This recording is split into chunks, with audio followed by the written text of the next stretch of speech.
Chao. O sea, todo requiere de un orden, ¿eh? Para poder llegar a un determinado fin, necesitamos entendemos que tiene que existir un orden en nuestra vida. Dios es un Dios de orden. Y Él, como Dios todopoderoso, como omnisciente, omnipotente, ha establecido un orden en su palabra para todos nosotros, para todo el ser humano. Que nosotros lo querramos seguir o no querramos seguirlo es una decisión nuestra, pero hay un orden que Dios estableció para cada cosa. Y en el tema de la familia también estableció un orden. Dios en su creación, cuando lo primero que hizo fue establecer la familia como una forma, una manera de crecimiento del ser humano, de fortalecimiento del ser humano. Es el modo en que Dios organizó la existencia del ser humano desde el momento mismo de la creación.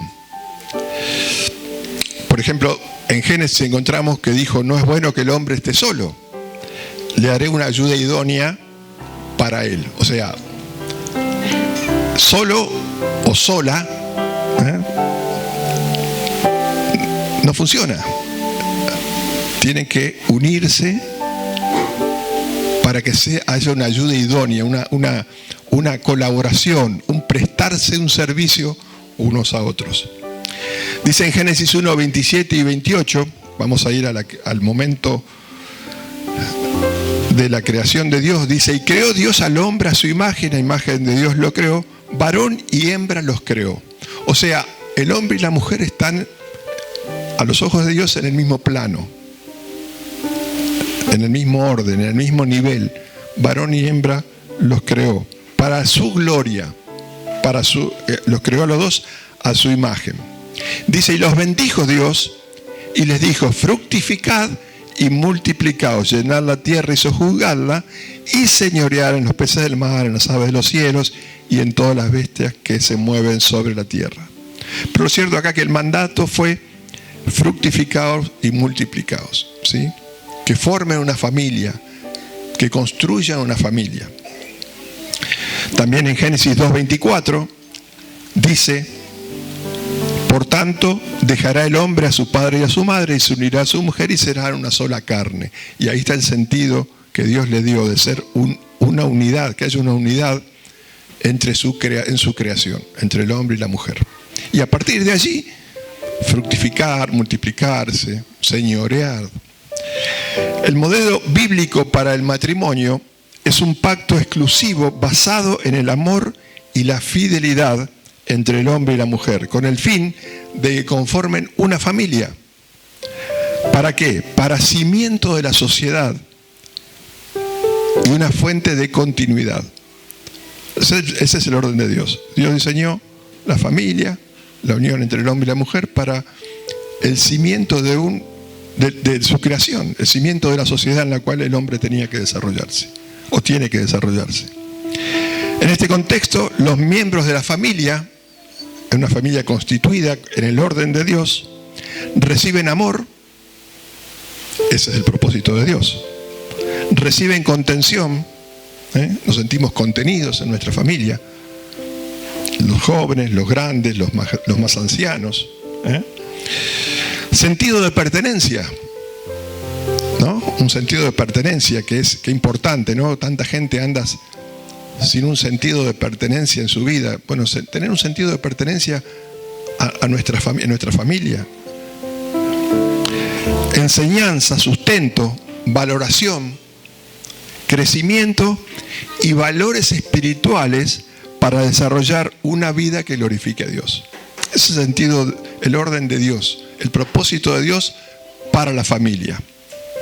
Que sea el medio en el cual las personas crecemos, nos desarrollamos, aprendemos de Dios, aprendemos de su palabra, somos instruidos, vivimos en amor. Luego de la caída del hombre, lamentablemente, después de la desobediencia del hombre a Dios, esto cambió fundamentalmente. Este orden que Dios estableció para la familia, para que vivamos con estos atributos, con estas con esta posibilidad de crecer, de valorarnos, de sentirnos contenidos, de tener un sentido de pertenencia, se vio afectado. El conflicto, por ejemplo, podemos mencionar que el primer asesinato se produjo entre hermanos. Caín mató a Abel. El primer, lo que nos muestra la Biblia, ¿no? El primer gran desajuste. También encontramos, por ejemplo, entre Abraham y Lot se produjo un conflicto por intereses de Lot y se produjo una división en la familia. Habían partido rumbo a lo que Dios les había mandado y luego en un determinado momento se dividieron. Y Lot tuvo sus consecuencias. También encontramos, por ejemplo, cuando los hermanos lo venden a José, uno de los hijos de Israel, lo venden a unos mercaderes que pasaban, lo odiaban, lo querían matar. Y dijeron, no lo matemos, vendámoslo a estos que pasan. O sea, a partir de ese momento de la caída del hombre, la familia comenzó a disgregarse. El diablo sigue hoy en día buscando la disgregación de la familia. La separación entre padres e hijos, entre nietos y abuelos. Todos somos parte de una familia, pero el diablo se encarga de generar disgregación. Tíos, tías, sobrinos, todo eso que es el diseño de Dios, el diablo se encarga de separar, de disgregar, de generar conflictos, de dividir. El diablo promueve conflictos entre matrimonios, entre padres e hijos, hermanos, entre nietos y abuelos. Y así una lista interminable de conflictos que vemos en las familias. Y no es nada nuevo. Es más, los medios de comunicación se dedican de alguna manera a promover, dando a conocer hechos lamentables que suceden en familias, ¿no? Y eso después se escucha tanto en la gente que termina siendo una manera corriente y una manera de vivir y una manera que se acepta. O sea, es aceptable que un matrimonio se separe o que hijos e hijas se peleen o hijos con padres. Se acepta eso. Se encuentra el justificativo para que eso sea algo normal. Eso es todo promovido desde lo espiritual, por el diablo. Con respecto al valor de la familia, el mundo se ha postrado ante las propuestas del diablo, lamentablemente, trayendo como resultado alejarse de la vida que Dios promete. Porque todo eso, en definitiva, es alejar a la gente de Dios. Porque donde hay disensión, pelea, enojo, podemos hablar mucho de Dios. Pero ¿saben qué? Las consecuencias vienen. Las consecuencias llegan. En la actualidad, el concepto bíblico de la familia es considerado en el mundo como un barco que está a punto de hundirse. Muchos no quieren llegar a un compromiso de matrimonio porque se relacionan por un periodo determinado y luego saben que se van a separar. Ya lo tienen planeado. Ya saben que se van a separar. Entonces, ¿para qué nos vamos a casar? Vamos a juntarnos, pasamos bien y cuando empiezan los problemas, vos por tu lado y yo por el mío. Bueno, eso es lo que el diablo hace hoy en día y cómo ha intervenido en la familia para destruir la familia, para que no sea el sustento de una sociedad sana. Porque todo lo que pasa es por una familia enferma que en definitiva se transmite en una sociedad enferma. Como hijos de Dios, nuestro compromiso debe ser el de su voluntad, que eso sea nuestra norma de vida, o es lo que hablábamos, ¿no? Nuestro compromiso tiene que ser que su voluntad sea nuestra norma de vida. Sus caminos tienen que ser nuestros caminos, como hijos de Dios, como creyentes. No tenemos que dejarnos arrastrar por la cultura de un mundo caído. Dios engrandeció su palabra por sobre todas las cosas y nuestra primera responsabilidad es engrandecer su palabra en nuestra vida. Su palabra tiene que estar por encima de toda situación, por por encima de enojos, de diferencias, de peleas, de contienda. Dios nos ha llamado para que seamos imitadores de Dios y no a conformarnos a este mundo, sino a tener un andar en amor, en luz y en sabiduría. El fundamento para nuestras relaciones familiares, porque todo se trata de relaciones, el fundamento para las relaciones familiares, sea cual sea nuestra función en la familia, tiene que estar basado en la palabra de Dios. Si nos basamos en la cultura del mundo, vamos a pasar momentos desagradables, vamos a tener frustraciones, desavenencias, y la bendición de Dios no la vamos a poder disfrutar. El Salmo 19, quiero leerle el Salmo 19 del 8 al 11, que esto debería ser nuestro primer objetivo, lo que dice acá. Los mandamientos de Jehová son rectos, que alegran el corazón. Alegran el corazón. Ese es un punto fundamental, ¿no? El diablo quiere que vos estés con un corazón enojado, triste, un corazón deprimido. Dios quiere que tengas un corazón alegre. El precepto de Jehová es puro, que alumbra los ojos, te da entendimiento espiritual. El temor de Jehová es limpio, que permanece para siempre. Los juicios de Jehová son verdad, todos justos. Deseables son más que el oro y más que mucho oro afinado. Lo que decíamos hoy, ¿no? Esto tiene que ser la palabra de Dios, sus mandamientos tienen que ser lo primero en nuestra vida. Y dulce más que miel, que la que destila del panal. Tu siervo es además amonestado con ellos. Eso de ser amonestados es ser enseñados, ser guiados. Tenemos que dejarnos enseñar por la palabra de Dios. Tenemos que ser mansos a la palabra de Dios y rendirnos ante la verdad de la palabra de Dios. En guardarlos, y acá está el resultado, que hay grande galardón. Esto lo dice Dios, no lo dice ningún hombre, no lo dice la sociedad. Nuestra vida familiar está basada en la relación que tenemos unos con otros. Es un espacio de relación, la familia, sea cual sea el lugar que ocupamos. Y todo lo que nos pasa siempre se encuentra dentro de una relación. Cuando hay conflicto es porque la relación está rota o se lleva mal o lo que sea. Dice en Romanos 12:18, un versículo que también es para llamarnos la atención. Si es posible, en cuanto dependa de vosotros, nos dice, ¿no? ¿Depende de vos? Sí. Estad en paz con todos los hombres. La paz es un componente del fruto espiritual, del fruto del espíritu. Amor, gozo, paz, paciencia, benignidad. La paz es un fruto de un andar espiritual. No es lo que pasa afuera. No es como lo que el otro me dijo.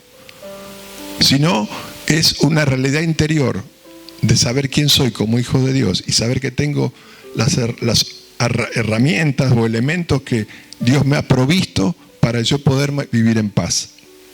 Esta paz espiritual no tiene que ver con lo que sucede afuera. Muchas veces afuera hay contienda. Y a veces hay contienda de personas que están muy allegadas a nosotros, con los que convivimos a diario. Pero eso no puede robarnos la paz. No tenemos lucha contra sangre y carne, dice la palabra de Dios en Efesios. Hay un ser espiritual de maldad que procura quitarnos la paz. Nuestra respuesta está únicamente en Dios, haciendo su voluntad. Santiago 4:7, otro versículo que nos muestra esta realidad espiritual. Santiago 4:7 dice: someteos pues a Dios. Someterte a Dios es humillarte, es ponerte debajo de lo que dice Dios. Dios dice: hace esto, está en paz, amá, perdoná, ¿no? Resistid al diablo.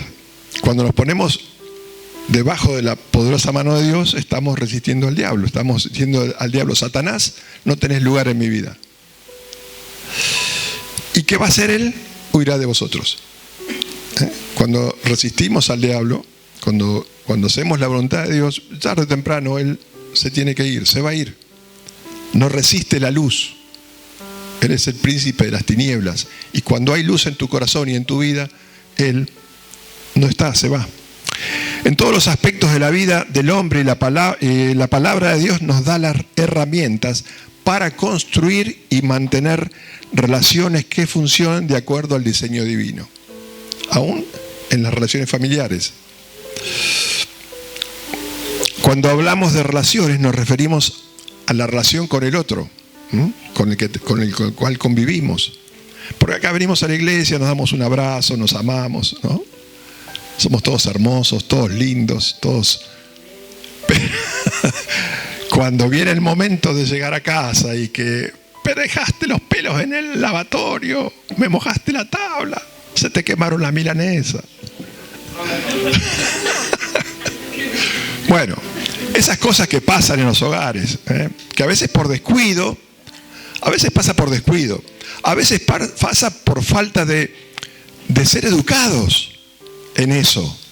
Porque a mí mi mamá me crió de una manera, a mi esposa la criaron de otra, y cuando nos encontramos por ahí tenemos distintas maneras. Pero eso, claro, pero eso no quita de que eso sea un impedimento para crecer juntos.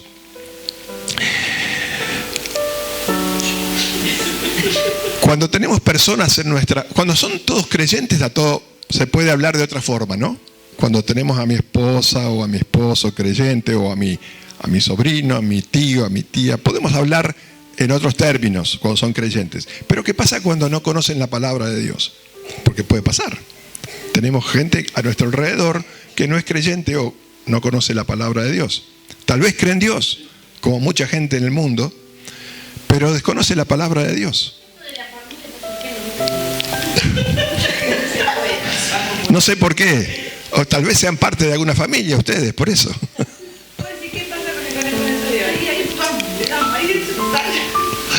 Cuando tenemos en nuestra familia personas que no creen en la voluntad de Dios para sus vidas, en ese caso, nuestra responsabilidad, la responsabilidad del creyente ante Dios, es hacer todo lo que está a nuestro alcance para que la relación sea lo más fructífera posible. Es nuestra responsabilidad. A pesar de que nos pese. ¿Por qué Dios tengo que? ¿Por qué Dios?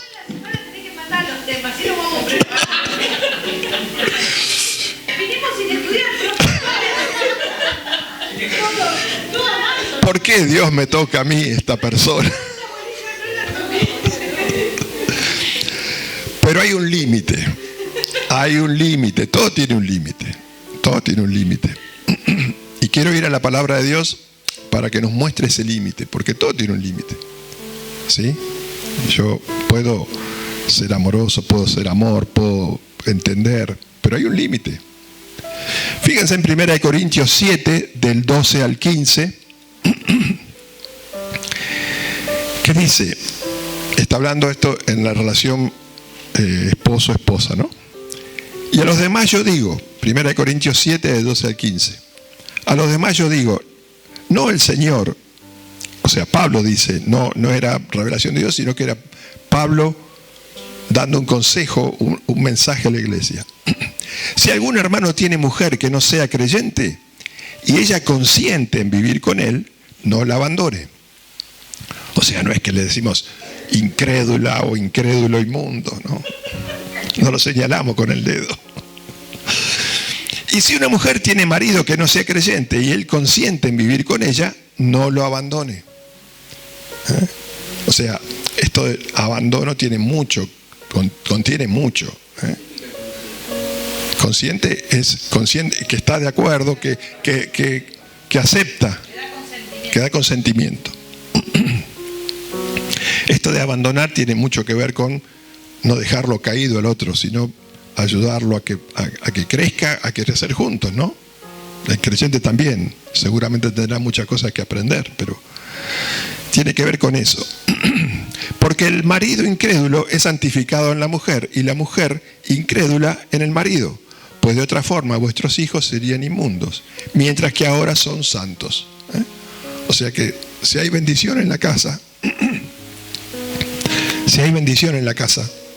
si es un espacio de bendición, eso va a bendecir también a los hijos y van a crecer en santidad conforme a lo que puedan ellos recibir de sus padres. Gracias.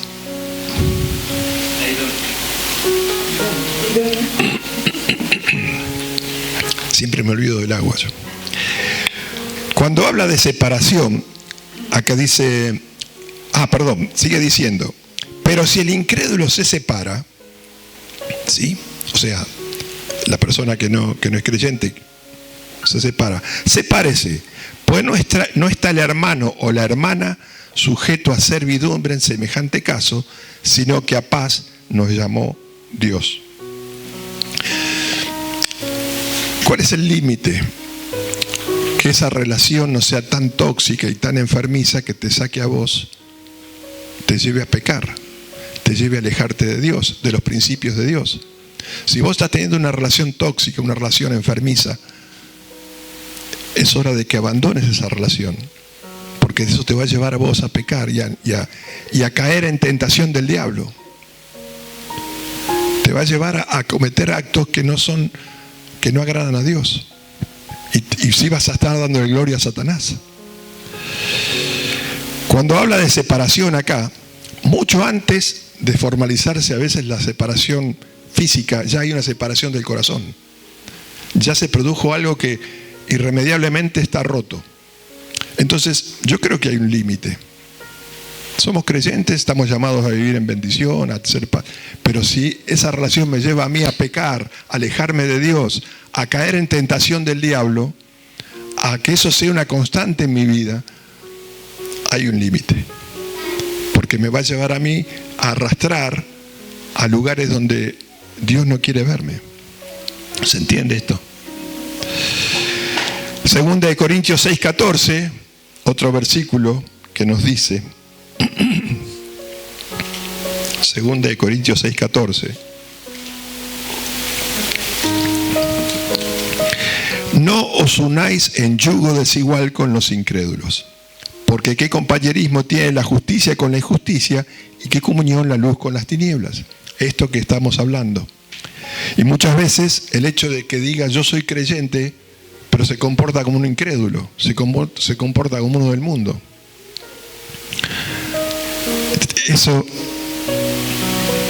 A esto también nos llama, ¿no? He escuchado muchos matrimonios que son los dos creyentes, pero se llevan a las patadas. O se separan, o hay conflictos. Y esto pasa. No tenemos que desgarrarnos las vestiduras, pero pasa. Entonces, no unirnos en yugo es igual con un incrédulo, con alguien que me está arrastrando a un camino donde Dios no quiere verme. Y eso es una decisión de cada uno, es pedirle a Dios sabiduría, es orar mucho, es ponerse en manos de Dios y que Dios muestre. Hay personas que se dicen creyentes, pero no quieren salir del fango donde el diablo los tiene. Y eso no me tiene que arrastrar a mí. Si yo lo puedo ayudar a salir de ese lugar, gloria a Dios. Pero si la persona no quiere salir, no soy yo Dios, ni soy Jesucristo para sacarlo del lugar donde no quiere salir. Primera de Corintios 13, Primera de Corintios 13 habla mucho acerca del amor y las características del amor que tenemos que evidenciar, ¿sí? Pero ese amor no es un amor que sea permisivo de todo, que sea permisivo, que nos arrastre a nosotros a un lugar de sufrimiento, de alejarnos de Dios. No nos llamó Dios a vivir vidas desgraciadas. Nos llamó Dios a ser luminares. Y cuando tenemos al lado una persona que lamentablemente a veces no quiere salir de donde está, no tenemos por qué atarnos a nadie. Nuestra única atadura tiene que ser a Dios y a su palabra. Vamos a ver algunos registros donde Dios nos habla acerca de la familia. En Efesios 4:29, por ejemplo, de la familia y también de principios que tenemos para con todas nuestras relaciones, ¿no? Efesios 4:29 dice, ninguna palabra corrompida salga de vuestra boca. O sea, por más que el otro te diga palabras corrompidas, vos no digas palabras corrompidas. Sé bendición. No te dejes arrastrar, porque a veces nos enganchamos, ¿vieron? Y queremos decir más de lo que, herir más de lo que el otro nos hiere. Ninguna palabra corrompida salga de vuestra boca, sino la que sea buena para la necesaria edificación, a fin de dar gracia a los oyentes. Otro versículo que les traigo es Efesios 5:33. Dice, acá referido a la relación entre el hombre y la mujer en el matrimonio: por lo demás, cada uno de vosotros ame también a su mujer como a sí mismo, y la mujer respete a su marido. O sea, un orden, un amor, un respeto, una valoración del otro. Dios los ha unido para ser una sola carne, para ser el fundamento de una sociedad sana. También en Efesios 6, del 1 al 4, Efesios 6, del 1 al 4, dice: hijos. ¿Hay hijos acá? Todos somos hijos, todos somos hijos. Tal vez algunos no tenemos ya los papás, como en nuestro caso, pero hemos sido hijos. Pero también tenemos hijos, y los hijos tienen a su vez otros hijos. Y así será hasta que Cristo vuelva. Hijos, obedeced en el Señor a vuestros padres, porque esto es justo. Acá está hablando de creyentes, entendámoslo. Efesios es una carta a la iglesia, a creyentes. Yo entiendo que si hay padres que andan en cualquiera, los hijos no tienen por qué obedecer a sus padres, ¿sí?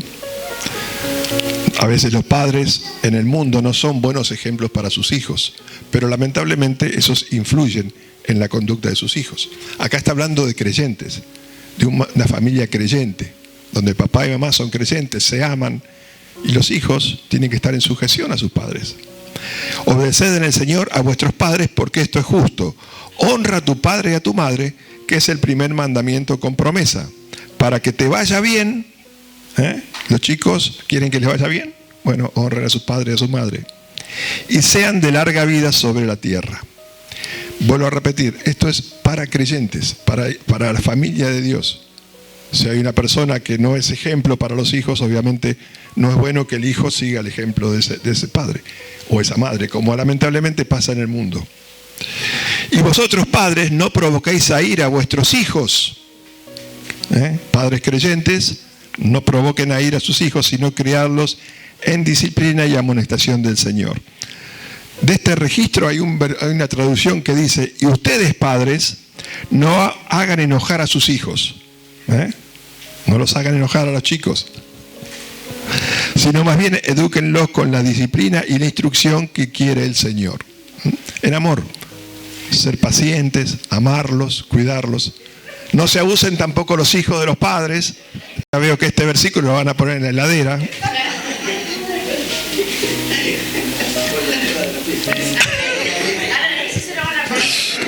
No saquemos de contexto lo que dice.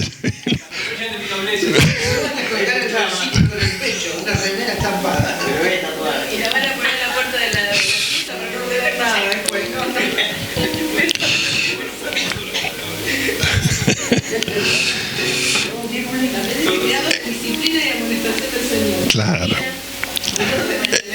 En Colosenses 3 hay otro registro que habla acerca de esta relación familiar. Colosenses 3, 18 al 21. Casadas, estad sujetas a vuestros maridos, como conviene en el Señor. Maridos, amad a vuestras mujeres y no seáis ásperos con ellas. Ásperos es una palabra muy delicada, muy suave.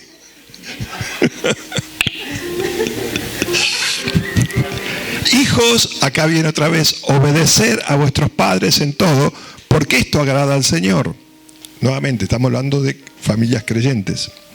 Padres, no exasperéis a vuestros hijos para que no se desalienten, que no decaigan, que no se depriman. Los padres tenemos una gran responsabilidad de forjar en nuestros hijos un carácter firme, un carácter de seguridad.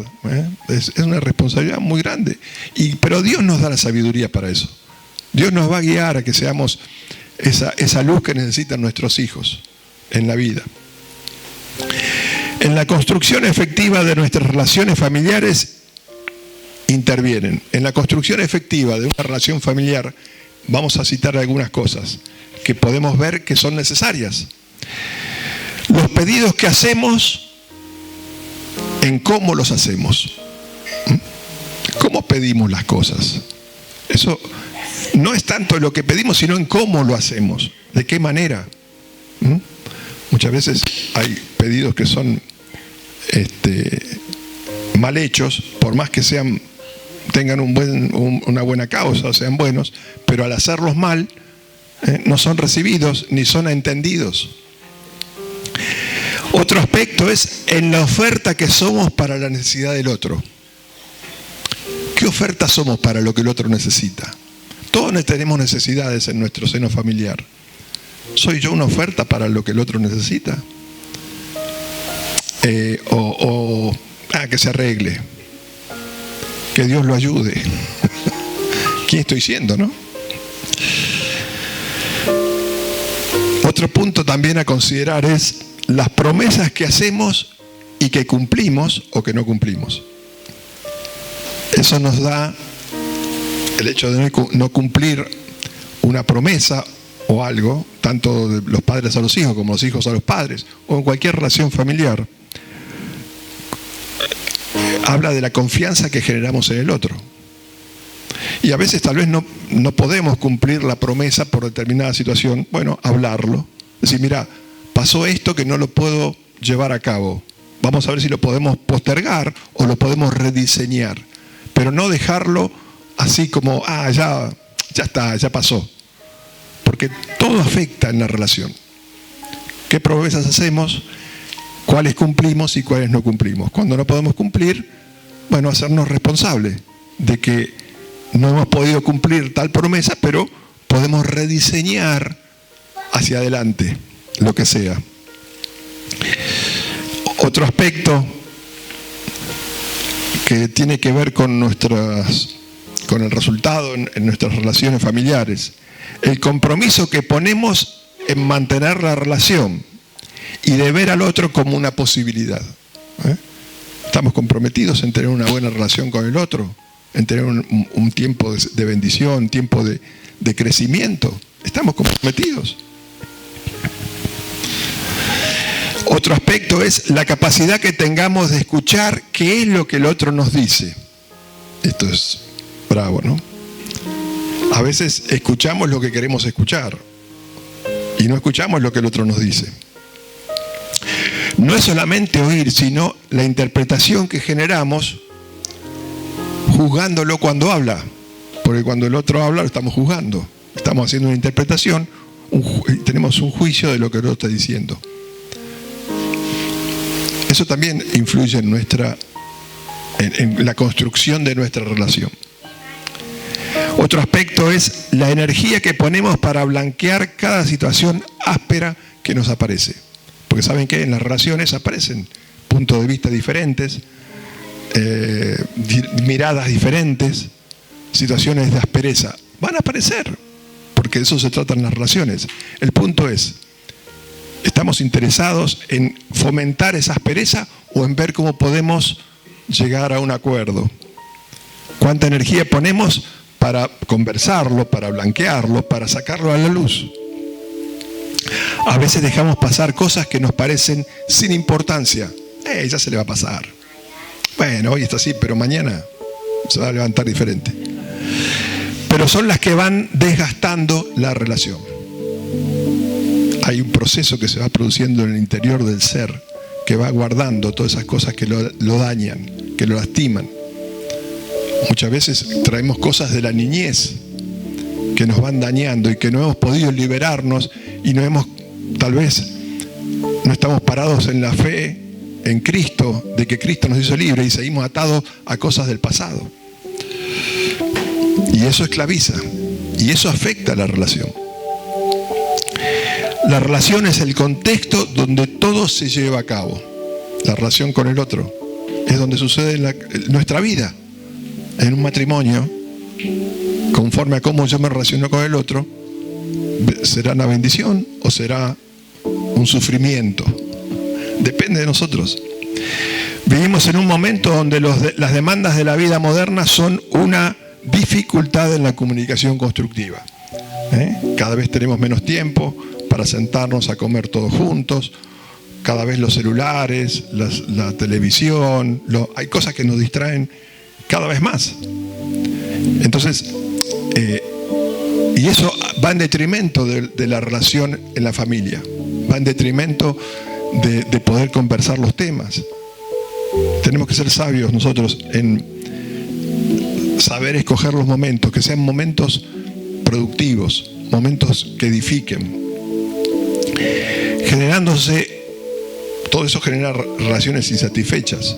Hoy no pude hablar con tal, o no pude hablar con mi esposo, con mi esposa, no pude hablar con mis hijos, o mis hijos, mi papá no me escucha porque está apurado, porque siempre anda apurado, no puedo hablar con él, y genera relaciones insatisfechas. Todo eso tiene un sentido espiritual detrás. El diablo está detrás de todo eso, de quitarnos el tiempo para sentarnos en la familia y charlar las cosas. Todo esto afecta a los ámbitos de nuestra vida, lo que genera distintos tipos de angustias. Cuando vemos a una persona que está en angustia es porque detrás hubo algo que quedó vacío, algo que no se completó, algo que no se sanó. Cuando hay una angustia, cuando hay un dolor, cuando se va a expresar de distintas formas, eso. Pero hay algo antes que generó todo eso. Dedicar tiempo a nuestras relaciones familiares es de suma importancia, es vital. Y es el orden de Dios que Él estableció. Tiempo de calidad que permita conocer las necesidades de unos y otros. A veces personas viven en la misma casa y no saben cuál es la necesidad del otro. No saben qué necesita o qué le está pasando. A veces también nos encerramos y no queremos hablar, ¿no? Y no confiamos en la persona que tenemos al lado. ¿Por qué será? Tenemos que diseñar acciones que permitan satisfacer las necesidades de unos y otros. ¿Cuál es mi necesidad? ¿Cuál es tu necesidad? Y ayudarnos a poder satisfacerlas juntos, crecer juntos, ir a Dios, orar juntos, tomarnos el tiempo para crecer como familia en la relación padres con hijos, esposo, esposa, hijos con tíos, hijos con sobrinos, primos. ¿Cuántas familias hay destruidas, no? Porque además todo eso afecta. Creemos que no afecta. No, estoy distanciado con tal. Yo hago mi vida y ya es la de él. Pero no es el diseño de Dios. No es el diseño de Dios. Así que bueno, que esto nos sirva a nosotros para alertarnos y ver qué podemos hacer para crecer como familia. Defender nuestra familia de los ataques del diablo. Porque el diablo va a venir a atacarla. Ataca todos los días de distintas maneras. Pero ser conscientes de que hay un orden de Dios para nuestra vida y para nuestra familia y nuestro hogar, para poder vivir en su bendición. Así que Padre, yo te quiero dar gracias en el nombre de Jesucristo. Te quiero agradecer por habernos dejado tu palabra, dejarnos estos registros de la palabra de Dios, de tu registro, de tu corazón, que nos permiten ver el verdadero sentido que tiene la familia, no como el mundo lo muestra, donde no hay compromiso, donde no hay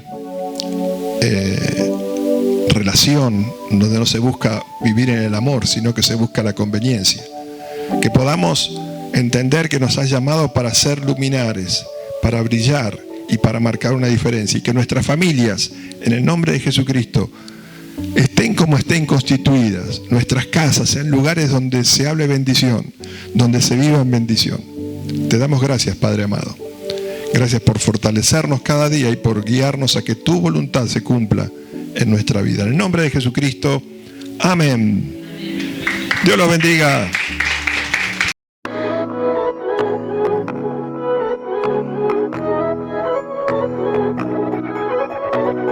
No lo comprendo que aún alguien como yo, tan imperfecto, me pudo alcanzar tu amor.